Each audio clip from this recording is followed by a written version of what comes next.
99 news అనుక్షణం ప్రజల కోసం.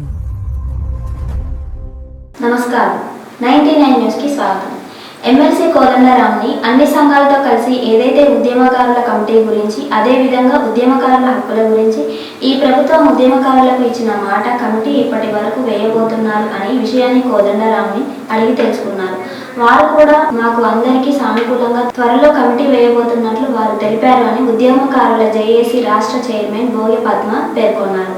ఖమ్మం జిల్లా కొంచెర్ల మండలం అంజనాపురం గ్రామంలో గోద్రేజ్ కంపెనీ వారు నిర్మిస్తున్న ఆయిల్ పామ్ ఫ్యాక్టరీని సందర్శించి పనుల పురోగతిని తెలుసుకున్న మంత్రి తుమ్మల.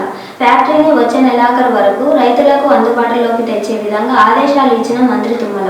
10 సంవత్సరాల సమస్య అని స్వయంగా బాధితురాలే, పాలనా పార్టీ వాళ్ళు అని ఎక్కడా ఒక ముక్క చెప్పలేదు.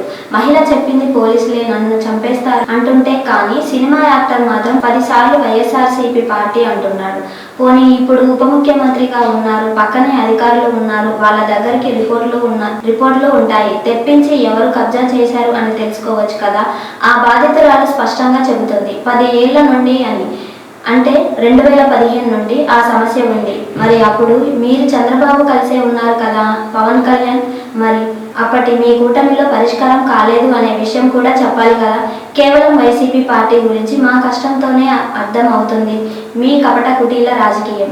ఆ మహిళ పోలీసులు నన్ను చంపేస్తారు సార్ అంటుంది తప్ప ఏ వైసీపీ నాయకుడిపై ఫిర్యాదు చేయలేదు. పోలీస్ తప్పు చేస్తే వైఎస్ఆర్సీపీ ఎక్కడి నుంచి వచ్చింది సార్ అని అడగండి. షో ఆఫ్ వీడియోస్ ఆపేయండి. పట్టా మీకు ఇచ్చేస్తాను సార్. ఈ భూమి వల్ల నాకు చంపేస్తారు సార్ పోలీసులు. సార్ నాకు ఇప్పుడే క్లియరెన్స్ చేయండి సార్. నాకు వీళ్ళు చంపేస్తారు సార్. నేను ఉండలేదు సార్. నా పట్టా మీకు ఇచ్చేస్తాను సార్.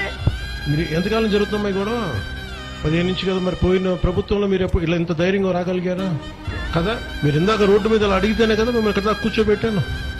జిల్లా ఉన్నతాధికారులు ఇంతమంది వచ్చి మాట్లాడితే మీరు అసలు మీకు ఇంత ధైర్యం, ఇంత బలంగా మాట్లాడగలిగే శక్తి గత కాలంలో వైసీపీ ప్రభుత్వం ఎప్పుడు ఇచ్చిందమ్మా మీకు? మీరు ఒకసారి ఆలోచించండి కదా.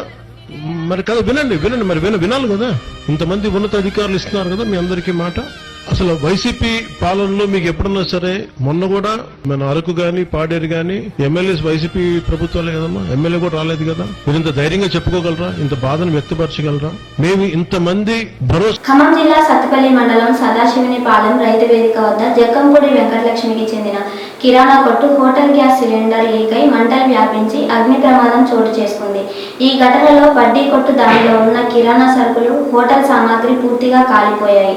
సుమారు ₹1,00,000 వరకు నష్టం జరిగినట్లు సమాచారం. మాజీ మంత్రివర్యులు పెద్దిరెడ్డి రామచంద్రారెడ్డితో మరియు రాజంపేట పార్లమెంట్ సభ్యులు మిథున్ రెడ్డితో కలిసి కొన్ని కార్యక్రమాలలో పాల్గొన్నారు. ఖమ్మం జిల్లా ఎర్రుపాలెం మండలం వెంకటాపురంలో జిల్లా పరిషత్ ఉన్నత పాఠశాల క్రీడా మైదానం మరమ్మతులకు తన సొంత ఖర్చులు 50,000 వెచ్చించి మైదానంను బాగు చేయిస్తున్న వెంకటాపురం సర్పంచ్ బొగ్గుల గోవర్ధన్ రెడ్డి. ఈ సందర్భంగా ఆయన మాట్లాడుతూ, మన గ్రామంలో ఉన్న స్కూల్ పిల్లలు క్రీడాపరంగా ఆసక్తి కలిగి ఉండి ఆడుకోవడానికి ఇబ్బందిగా ఉన్న క్రీడా మైదానం బాగు చేయడం ఎంతో సంతోషంగా ఉందని ఆయన తెలిపారు. ఈ యొక్క కార్యక్రమంలో ఎర్రుపాలెం మండలం క్రెమిస్టు డగ్గిస్టైన్ మండల అధ్యక్షులు కర్నాటి సుధాకర్ రెడ్డి, మామునూరు మాజీ సర్పంచ్ మారవత్తుల మోహన్ రావు, గ్రామ పెద్దలు, మండల కాంగ్రెస్ నాయకులు తదితరులు పాల్గొన్నారు. బీఆర్ఎస్ పార్టీ మాజీ లోక్సభ పక్ష నేత, ఖమ్మం మాజీ పార్లమెంట్ సభ్యులు నామా నాగేశ్వరరావు జన్మదిన సందర్భంగా సత్తుపల్లి సండ్ర వెంకట వీరయ్య క్యాంపు కార్యాలయం నందు కేక్ కట్ చేసి జన్మదిన వేడుకలు ఘనంగా నిర్వహించారు. ఈ కార్యక్రమంలో బీఆర్ఎస్ పార్టీ కార్యకర్తలు, నాయకులు పాల్గొన్నారు. శ్రీ సత్యసాయి జిల్లా హిందూపురం నియోజకవర్గం వైఎస్ఆర్సీపీ ఇన్ఛార్జ్ శ్రీమతి టిఎన్ దీపికా వేణు సారథ్యంలో నూతనంగా ఎన్నికైన వైఎస్ఆర్సీపీ బూత్ విభాగం జోన్ 5 వర్కింగ్ ప్రెసిడెంట్ గా కోటమీద సురేష్ రెడ్డి, వైఎస్ఆర్సీపీ జిల్లా సోషల్ మీడియా జనరల్ సెక్రటరీగా విష్ణువర్ధన్ రెడ్డి, నియోజకవర్గ ఐటీ వింగ్ అధ్యక్షులుగా వినోద్ రెడ్డి ఎన్నికైన సందర్భంగా దీపికా వేణుకి ఘనంగా సన్మానించి శుభాకాంక్షలు తెలియజేశారు. ఈ కార్యక్రమంలో రాష్ట్ర, జిల్లా, నియోజకవర్గ, మండల, గ్రామ స్థాయి అనుబంధ విభాగాల నాయకులు, వైఎస్ఆర్సీపీ నాయకులు, కార్యకర్తలు తదితరులు పాల్గొన్నారు. సూర్యాపేట జిల్లా తుంగతుర్తి నియోజకవర్గం మాజీ ఎమ్మెల్యే డాక్టర్ గాదరి కిషోర్ కుమార్ ప్రతి కార్యకర్తకు అండగా నిలబడి వారి కుటుంబాలకు భరోసానిచ్చి కొండంత ధైర్యం చెప్పి కార్యకర్త వెంట నిలబడే నాయకుడు. నేటి రోజుల్లో కార్యకర్తలను పట్టించుకొని నాయకులను దేశంలో కానీ రాష్ట్రంలో కానీ చాలా మంది ఉన్నారు. కానీ తుంగతుర్తి నియోజకవర్గ మాజీ ఎమ్మెల్యే గాదరి కిషోర్ కుమార్ అనునిత్యం కార్యకర్తలతోనే, కార్యకర్తలకు అండగా నిలబడే గాదె కిషోర్. ఉద్యమ జీవితంలో రాజకీయాల్లోకి అడుగుపెట్టే సమయానికి ఆయన కింద స్థాయి నుండి వచ్చారు కాబట్టి ప్రతి కార్యకర్త బాగోగుల గురించి అడిగి మరీ తెలుసుకుంటున్నారు. ప్రస్తుతం సమాజానికి కిషోర్ కుమార్ లాంటి నాయకులే కదా కావాల్సింది. భద్రాద్రి కొత్తగూడెం జిల్లా పాల్వంచ పట్టణంలోని శ్రీనివాసగిరి కాలనీలో ఉన్న శ్రీ వెంకటేశ్వర స్వామి దేవాలయంలో ఘనంగా నిర్వహించిన శ్రీనివాస కళ్యాణ మహోత్సవం కార్యక్రమంలో తెలంగాణ రాష్ట్ర మంత్రివర్యులు తుమ్మల నాగేశ్వరరావు భక్తి శ్రద్ధలతో పాల్గొన్నారు. ఈ సందర్భంగా ఆలయానికి విచ్చేసిన మంత్రిని ఆలయ నిర్వాహకులు, అర్చకులు సాంప్రదాయబద్ధంగా పూర్ణకుంభంతో స్వాగతం పలికారు.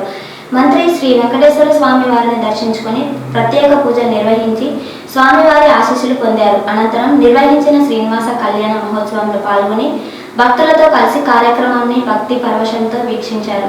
ఈ సందర్భంగా ఆలయ అర్చకులు స్వామివారి తీర్థ ప్రసాదాలు మరియు ఆశీర్వాదాలు మంత్రికి అందజేశారు. మంత్రి మాట్లాడుతూ ఇలాంటి ఆధ్యాత్మిక కార్యక్రమాలు సమాజంలో ఐక్యత, భక్తిభావం పెంపొందించడంలో కీలక పాత్ర పోషిస్తాయని తెలిపారు. శ్రీ వెంకటేశ్వర స్వామి వారి కృపతో రాష్ట్ర ప్రజలందరూ ఆయురారోగ్యాలతో సుఖశాంతాలతో ఉండాలని కోరారు. ఈ సందర్భంగా మంత్రిని స్థానిక నాయకులు, ఆలయ నిర్వాహకులు శాల్వాతో సత్కరించి తమ కృతజ్ఞతలు తెలిపారు. ఈ కార్యక్రమంలో స్థానిక ప్రజాప్రతినిధులు, పార్టీ నాయకులు, ఆలయ కమిటీ సభ్యులు, అర్చకులు మరియు పెద్ద సంఖ్యలో భక్తులు పాల్గొన్నారు. ఈ వార్తలు ఇంతటితో సమాప్తం. 99 న్యూస్ అనుక్షణం ప్రజల కోసం.